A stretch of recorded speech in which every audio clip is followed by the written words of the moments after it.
If you're a K-pop fan and one who keeps up with the news, you might have seen some stories related to the current K-pop industry civil war within SM Entertainment. Not exactly on the scale of Marvel's Civil War, but nothing is off the table in the foreseeable future. This involves the founder of SM, Lee Soo Man, who is also regarded as one of the founders of K-pop. Last fall in 2022, we learned in the news that the renowned face of SM would be ending his long-running, incredible contract with the company. This was normal stuff and seemed like it would be a flash-in-the-pan news story when the time came. After all, this is the company he founded that helped shape the K-pop we know and love. But come to find out, it wasn't his idea. Fast forward to today, and this has turned into this long and convoluted mess with so much drama, tea-spilling, and backstabbing that it gives American trash reality TV shows a run for their money. Look, I've been a K-pop fan for over a decade now, and to see the company go through this public turmoil is jaw-dropping. I even personally interviewed for a job at SM Entertainment back in 2014 after I was recognized for the SM Global Marketing Project contest they held back in 2013. This is not the same company I know and love, or at least I thought. A few months ago, I started a video series called K-Pop Challenges, and my first video in the series was about SM Entertainment. Back in July 2022, in that video, I was pretty open about how I thought the company leadership was losing sight of their creativity and focus on their artists. And a lot of SM fans who didn't see what was happening the way I did thought I was creating a narrative that only made the company look bad. But here we are today, where it has become a total K-pop bandwagon trend to hate on SM's current lack of creativity. I'm not one to say I was ahead of my time, but this one was obvious to me then, and unfortunately, it's turning out in a way that's more deep-rooted than I thought. I've been a K-pop YouTuber for many years now, and this SM Game of Thrones fiasco was not on my bingo card for 2023. But since I rarely talk about current K-pop news, this is one topic I decided to come out. Well, I'm already out, so a different kind of coming out, and recap this ongoing saga for you all. Well, to an extent, there are so many tangents and side plots that I'm not all that interested in going down those rabbit holes today. My body only has so much energy, y'all, and I know it can be hard for us to keep up with twists and turns, so I'll be straightforward with this one. We can revisit this more if you'd like. Share below in the comment section after this video with your thoughts, but for now, let's get started with this very likely part 1. Taking it back to the beginning, the company that we now know as SM Entertainment was founded in 1989 by Lee Soo Man, a former music artist who left the industry to become an engineer. When he returned to help shape the burgeoning Korean music trend that would later become K-pop, Lee relied on the scientific approach to develop what he calls the culture technology system. All of the K-pop labels use it now, but he was one of the ones who built the process in which talent is recruited and nurtured through a systematic way of casting, training, producing, and management. He earned his place in K-pop history and is known throughout the industry as LSM. He is behind the success of acts including HOT, SES, Shinhwa, BoA, TVXQ, Girls' Generation, SHINee, EXO, Super Junior, NCT, and aespa. But his fingerprint is found across the whole K-pop industry. For many years, Lee Soo Man maintained control over his artists by requiring them to sign 13-year contracts that the media labeled slave contracts until SM was famously sued by 3 members of TVXQ over this practice. After the messy lawsuit concluded years later, the K-pop industry standard was lowered to 7 years for contracts. This fame and notoriety had earned them the title of the Godfather of K-pop, which is a double entendre praising his significant contribution to the genre, but also highlighting his shady and mob boss-like approaches to business over the years. Lee Soo Man has power within the industry, and while they deny it, the former TVXQ members were supposedly blacklisted from all media appearances as a result of the pushback. LSM was not one to be trifled with, and for years the entertainment media followed this unspoken command. There's numerous scandalous moments tied to Lee Soo Man from over the years, and so maybe all of this is worth diving into in a future video if you want. Let me know, and don't forget to fondle that like and subscribe button for me. I appreciate all your support.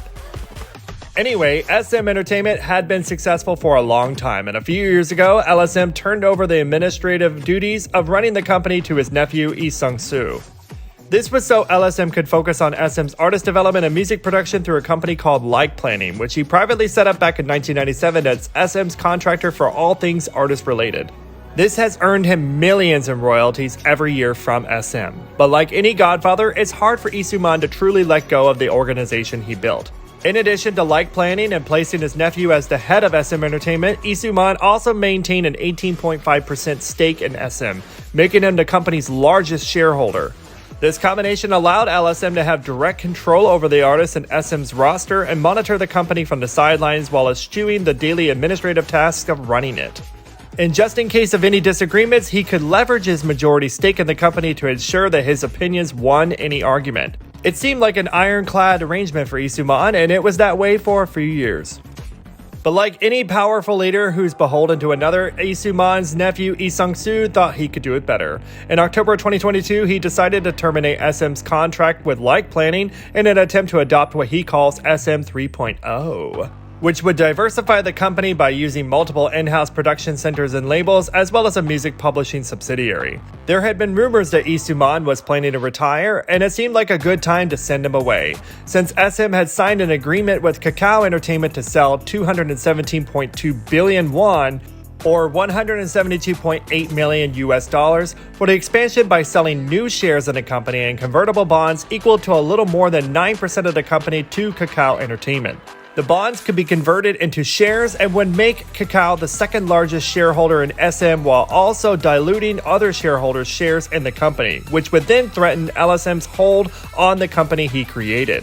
Kakao is the operator of Korea's most popular messaging and social media service, as well as owning the major music streaming service Melon and the K-pop company Loan Entertainment. Loan now goes by Kakao M, which has become a massive entertainment company that houses many subsidiaries like Starship Entertainment and IST Entertainment. In recent years, this has helped Kakao become a major player in the entertainment industry through their many acquisitions, and this was all thanks to the initial success of the messaging service app. This leads us to Kakao's latest role in the SM saga. In the beginning of 2023, SM decided to distribute the new shares and convertible bonds to Kakao without first clearing it with Lee Soo Man. As LSM was a majority shareholder, a former member of the board, the founder of the company, and a major contractor, this made sense. LSM was quick to act, however, and filed an injunction request against SM Entertainment in court to keep the company from going through with the deal. But time hasn't been on Lee Soo Man's side. With the deadline of March 6, 2023 for the sale of the stock and bonds to Kakao coming, LSM resorted to the nuclear option. He sold almost all of his shares to HYBE Corporation, home to BTS, New Jeans, Tomorrow by Together, 17, and many others. As part of the sale, LSM agreed to cut his ties to SM Entertainment, and some initially thought HYBE would altruistically serve as LSM's white knight and fight the good fight. Like Kakao, HYBE is another company that has become exponentially large and powerful in the Korean entertainment industry. As part of the move, HYBE also pledged to buy 25% of SM Entertainment in March 2023, which would raise its share of the company to 40%. According to Hyundai Motor Securities, HYBE already has a 52% share of the K-pop music sales as of 2023 in January. And this move would obviously give it an even larger influence over the K-pop music market. It would also immediately trigger government intervention to prevent a HYBE monopoly. I mean, when you really look at it, you had two members of the clique fighting at the lunch table, Lee Soo Man versus Lee Sung Soo, and they each turned to their rivals for backup in this fight. That or another family feud was getting out of hand.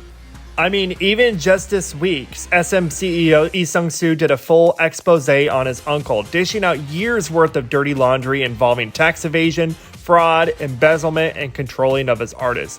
It was a lot to take in, and honestly, it's worth another video if you ask me, because that was filthy drama. I need bleach before I proceed. It'll just be good practice for when I start my spring cleaning. On February 14, 2023, in a very un-Valentine's Day-like way, HYBE label CEO Park Ji-won held a briefing in which he said, "We fully respect the legacy of SM. We intend to ensure SM's independence. SM is a company which has its own value, and HYBE will provide SM with the resources it needs to expand while retaining the agency's signature color. HYBE is committed to moving SM to the multi-label and multi-production system it uses." While this is essentially what LSM's nephew Lee Sung Soo wanted with the Kakao investment, the new HYBE stake seems intent on reducing Kakao's return on its investment. However, many employees of SM Entertainment do not agree with HYBE's intentions, as over 200 employees signed a statement this week stating that this hostile takeover on HYBE's part would hinder SM's distinct identity and would prevent the new SM 3.0 from truly ever reaching its potential. They went as far to demand better protection for SM's artists and fans. In another bombshell released this week, Lee Sung Soo further elaborated on Lee Soo Man's scandals and ill intentions regarding the HYBE's sudden involvement in the matter, also calling it a hostile merger and acquisition. He concluded his announcement by dropping a bomb and stating that he will resign from his positions of CEO and registered director at the end of the regular shareholders meeting in March, with the hope of returning to his former position in the music department. Unfortunately, the agreements between SM and Kakao and between LSM and HYBE, plus the injunctions and lawsuits that are coming from this, don't offer an easy resolution, nor should we expect it to be resolved in the near future. These moves directly interfere with the competition between music labels that spurs innovation, creativity, and the progression of the K-pop genre throughout the music industry and the world. Although the LSM HYBE arrangement would create a huge monopolistic threat, the SM Kakao arrangement is not with its own challenges.